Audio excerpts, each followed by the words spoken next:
शाम का समय हो या सुबह का नाश्ता हो तो हमें क्या याद आता है? कचौरी।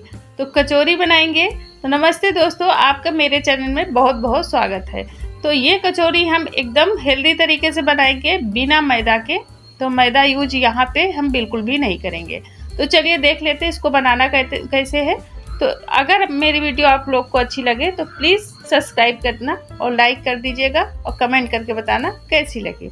तो यहाँ पे लिया है मैंने गेहूं का आटा। तो गेहूं के आटे से ही बनाएंगे हम, मैदे का यूज बिल्कुल भी नहीं करेंगे। तो ये एकदम हेल्दी ऑप्शन है। और इस मैदे के इसमें गेहूं के आटे में हमने आटे में थोड़ा सा नमक, थोड़ा सा अजवाइन क्रश करके डालेंगे, इससे बहुत अच्छा फ्लेवर आता है। और यहाँ पे हमने इन सबको दोनों को अच्छे से मिला देंगे।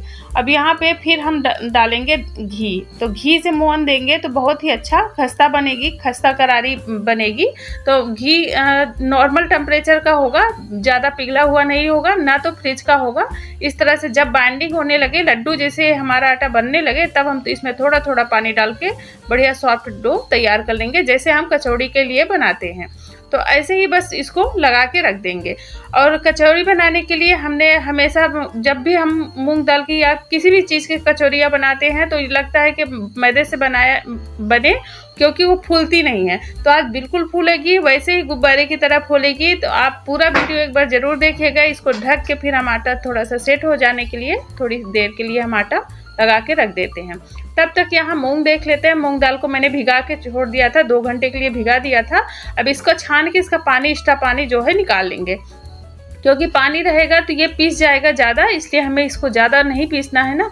तो इसलिए थोड़ा सा हमने पानी पहले ही छान के निकाल दिया था। तो सूखा सूखा है, आपको दिख पा रहा होगा। तो ये सूखा सूखा सा आपका ये है मूंग।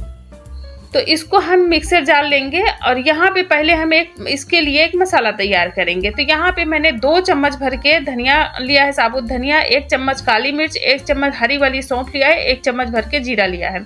अब इन 3-4 चीज़ों को हम मिक्सर जार में डाल देंगे। तो यहाँ कच्चा ही रखेंगे, अभी इसको हमें रोस्ट नहीं किया है।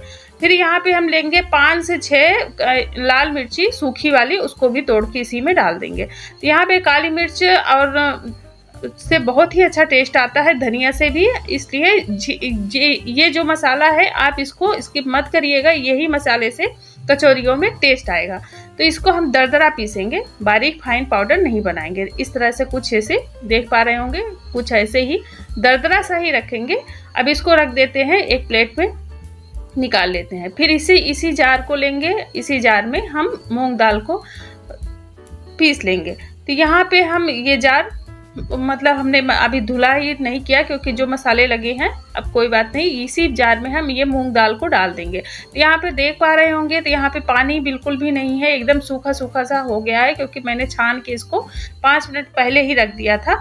अब इसको बिना पानी डाले ही थोड़ी देर इसको ऐसे चलाएंगे। फिर भी देखिए कितने अच्छे से, मतलब इसमें थोड़ा थोड़ा ऐसे लग रहा है कि जैसे पानी पानी जैसे लग रहा है, क्योंकि पानी बिल्कुल भी नहीं यूज किया है। फिर भी ऐसे पानी पानी, अगर यहाँ पे पानी डाल देंगे तो ये एकदम गीला हो जाएगा, फिर वो टेस्ट नहीं आएगा। इसलिए दरदरा सा इसको बना ले, बस हमें इतना ही पीसना है। अभी इसका हमें पेस्ट नहीं बनाना है। तो थोड़ा दरदरा रहेगा तभी ये अच्छा, इसका जो कचौरियाँ हमारी बनेंगी तभी अच्छा आएगा। तो बहुत ही सिंपल तरीके से बता रही हूँ, बहुत। मेरी रेसिपी हमेशा सिंपल तरीके से ही होती है। जब भी आप बनाइए तो मैं हमेशा एकदम ऐसे लगता है कि मैं एकदम हेल्दी और सिंपल ही बताती हूँ, ताकि हर कोई उसको बना सके। फिर यहाँ पे हम डालेंगे तेल।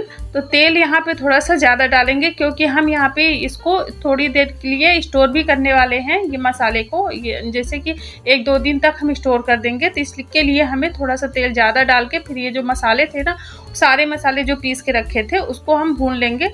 कुछ सेकंड के लिए हम इसको भून लेंगे। तो अच्छी सी खुशबू आने लगे तब तक हम इसको भूनेंगे, इन मसालों को।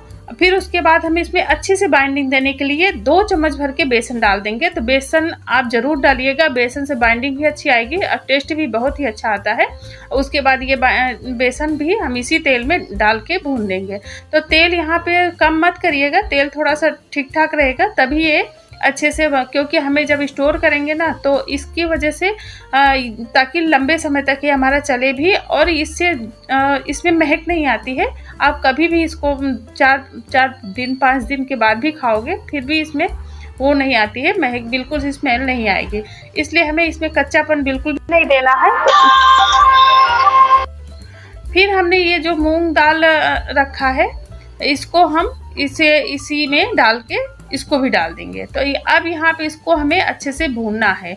इन सब चीज़ों को अच्छे इसी में डाल के हम काफ़ी देर तक हमें भुनाई करनी पड़ेगी, टाइम लगेगा। तो यहाँ पे लो टू मीडियम पे ही गैस रखेंगे, ज़्यादा हाई नहीं करेंगे, ना ही धीमा करेंगे। बहुत ही मतलब ऐसे धीमी धीमी आँच में इसको हम बढ़िया से भूनेंगे। अब इसको हमें तब तक भूनना है जब तक इसमें खुशबू आने न लगे और जब तक ये एक दूसरे से अलग ना होने लगे। तो ये हमारे जो मसाले हैं वो एक दूसरे से अलग होने लगेंगे तब तक हमें, तो ये इसका कलर भी थोड़ा चेंज होने लगेगा। तो ये देखिए इसका कलर भी थोड़ा थोड़ा चेंज होने लगा है और ये जो मूंग दाल है वो एक दूसरे में जो चिपका हुआ था वो भी खुल गया है और बहुत ही अच्छे से खुली खुली सी ये हमारी दाल स्टफिंग जो है इसकी बहुत ही अच्छी तैयार हो जाएगी।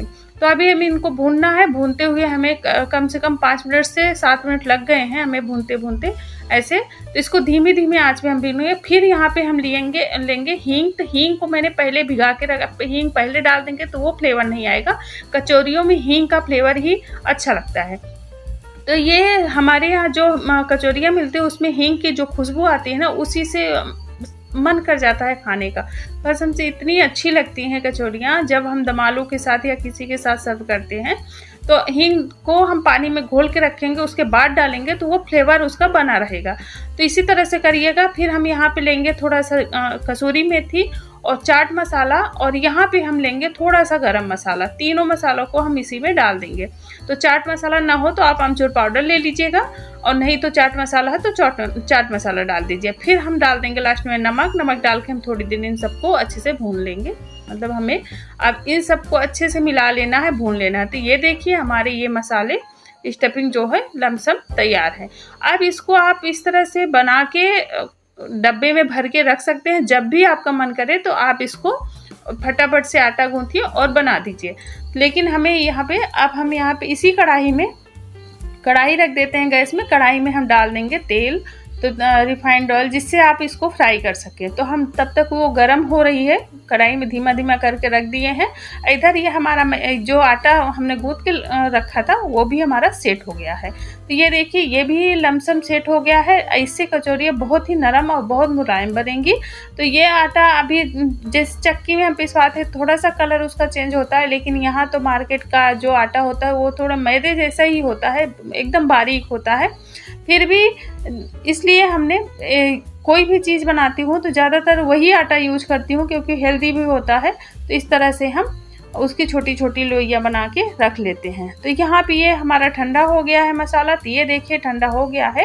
फिर हम इसकी छोटी छोटी बॉल्स जैसे बॉल बना लेंगे। जो हमारे मसाले मूंग दाल के स्टफिंग थी उसकी हम इस तरह से बॉल बना लेंगे। सारे बॉल बना के अगर रख लेंगे ना तो आपको आसानी होगी भरने में। इस तरह से तो आप भी इसी तरह से बॉल बना के रख लीजिए। फिर हम ये जो हमने तो आज इसको ना हमें बेलना है, ना फटने की झंझट होगी, ना बेलने की झंझट होगी। फिर भी ये एकदम करारी खस्ता बहुत ही टेस्टी लगती है खाने में। तो एक बार इस तरह से ज़रूर बनाइए। बहुत ही इजी तरीका है बनाने का और बहुत जल्दी बन भी जाता है। तो इस तरह से आप एक गोली को उठाइए और ऐसे जैसे उसको होल कर दीजिए बीच में और ऐसे दबाते हुए चकली जैसे बना लीजिए। फिर बीच में गड्ढा कर दीजिए। फिर एक गोली जो हमने बॉल बनाए थे उस बॉल को उसी में दबा देंगे और भरते हुए जैसे हम मोदक बनाते हैं इस तरह से आप भर दीजिए ऊपर का पोर्शन। फिर हम उसी में दबा के हाथों से ही जो हमारी गदेलियां हैं जो हाथों की, दोनों हाथों से ऐसे एक दूसरे में दबा देंगे। तो यहाँ पे जब हाथ से दबाएंगे तो बीच में इस तरह से हमारी कचौरी एकदम तैयार हो जाएगी। तो हमें यहाँ आज इसको बेलना नहीं है, बिल्कुल भी नहीं बेलना है। बेलने से तो आपको फटने की भी दिक्कत नहीं रहेगी, ना ही आपकी ये फटेगी और ना ही ये आटा है इसलिए अच्छे से ये चिपक जाता है। मैदे से क्या होगा तो वो खिंचता है, लेकिन आटे की वजह से ये जब भी आप एक बार दबाएंगे तो फटाक से वो अच्छे से दब जाती है। तो इस तरह से हम दूसरी भी बना लेते हैं।